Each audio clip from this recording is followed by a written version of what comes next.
Hello there, and welcome to the Hammerman. Yes, Hammerman for, man, all the tough questions right at the very beginning of the video.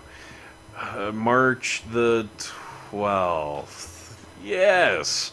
Sorry, I am slow today. I'm slow on an average day, but today a little bit worse than usual, mostly due to the fact that I was at a birthday party last night. We were kind of celebrating. There may or may not have been a Street Fighter tournament, like, it's not just Street Fighter 2, not like Street Fighter 27, whatever they're up to now, like Street Fighter end title of game tournament on the old SNES, and there was some time spent at an arcade also, but there may or may not have been some entertainment things happening in there that is just, it has left me in a rough state. I even tried on the way home doing the old stop off at Rotten Ronnie's to pick up some anti-gut rot fodder. And, I don't know, maybe the Hamburglar came in and stole my burger, but it did not help at all. I don't understand. It's blowing my mind. But that's okay, we're going to power through this. We're going to actually get in there.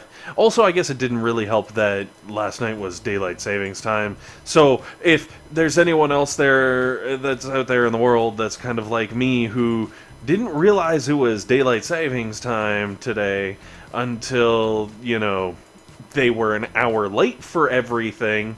Yeah, I was that guy. So, daylight saving time, if you're not in a country with daylight savings time, then... but for those of you who are, make sure you change your clocks, because it's not so bad on the weekend, but you definitely don't want to be late on Monday, and, you know, bad things ensue. Don't want to be late for school, work, I don't know, retirement. If you're retired, I guess it doesn't really matter. Focus.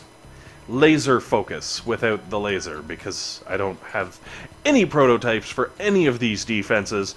Nice segue, right? Come on.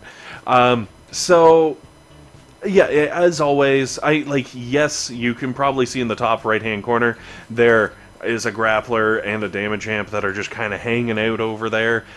They're not involved in anything. They're not actually assisting. They're just kind of thrown up. Oh, shouldn't have. Bad turn of phrase. They're just left up there, and they're, you know, I'm not gonna chuck them because they are useful, but they need to be back there. So for stage 4, I actually went front-loaded with the ham sandwich base, just because of the number of Grens. But it's not just the fact that the Grens are all kinds of crazy. It's because the medics are there backing up the Grens, and that's that, like, 1-2 combo that will really shred your base. So make sure that if you can, if you're having problems with 4, front load it, take out the Grens and medics at the very beginning. Also, like, come on, if you don't take out those Grens and medics right away, could you imagine having to deal with them behind this wall of Riflemen? Like, it would be invincible. It would destroy everything. It would be horrible. The skies would rain blood. I don't know. Like, insert apocalyptic phrase here. That would happen. So, make sure you front load. And for that matter, actually, even on stage 3, because there are Grens, if you're a much lower level, use this same sort of base, because it will help you defend. It'll, you know, make life a little bit easier. Obviously, with max defenses, stage 3, I can still just power through and not even care. But that stage 4 was so bad, like, it scared me. I was afraid that if I left my standard base, things would go bad. Stage 5, kicking back out of the Grenadier, I don't know, rut, Yeah, we're gonna go with Rut. Sorry. I did mention it's a rough day in Beardville here, right? So, yes. We don't have Grens. What you do have to worry about is that Scorcher.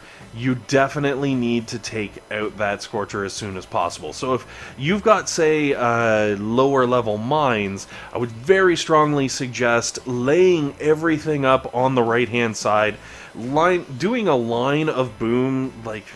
Yeah, I can show you a line, haha, of boom mines where you know the Scorcher is going to go, because that'll do some really big damage.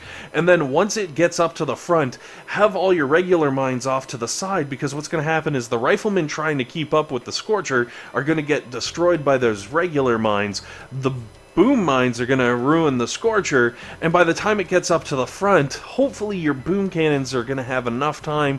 They can get a few good hits in there and polish it off before that Scorcher really becomes an issue, and the Riflemen catch up to it and start trying to distract other defenses and whatnot.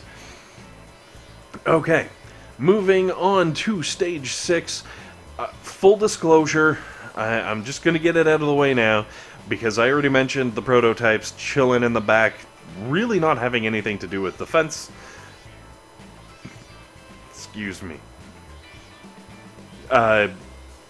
They're not really doing anything for defense, but they are in the back, and the Grappler does join in the reindeer games just because it's got such a huge range.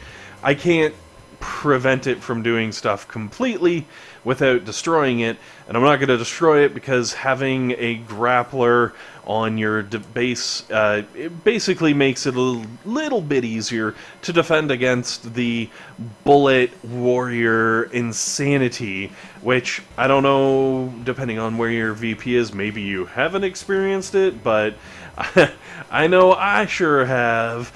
And I find just having that grappler there in just the right position, bullet pops out of the smoke, gets grabbed, yanked away, and all the warriors can die. So as you can see, the grappler is pulling things out. Now, I have tons of defenses. If that grappler hadn't done the, what, like 60 damage that it did, I still would have had the win. The grappler was not necessary. It didn't really do anything, so really, that setup should be okay for a prototypeless win. Same deal kind of goes for Stage 7 here. Once again, the grappler, just because it's there, gets in the way. Now, also admittedly for Stage 7, the grappler does get targeted by a barrage, which, let's be honest, that definitely helps. It saves one of my other defenses. So, it's a little bit sketchier, but honestly, grand scheme of things, it really comes down to, I didn't, like, the one barrage and maybe, like, I don't know, what, 100 damage on things that are getting grappled, and that's the main contribution. And as you can see from the defense, that's an incredibly small portion. So I feel like it's safe to call this defense prototypeless. If you disagree, then absolutely, that is your right, and thanks, but whatever, doesn't matter. What's really important, and what really, as you can see with this crazy amount of troops, makes and breaks this base, is the minefield at the end. You can see, like, just how many troops are there, and once they take out that last building, I even wanted to play it in slow-mo because I was like, oh, this is too good to pass up. Oh, yeah.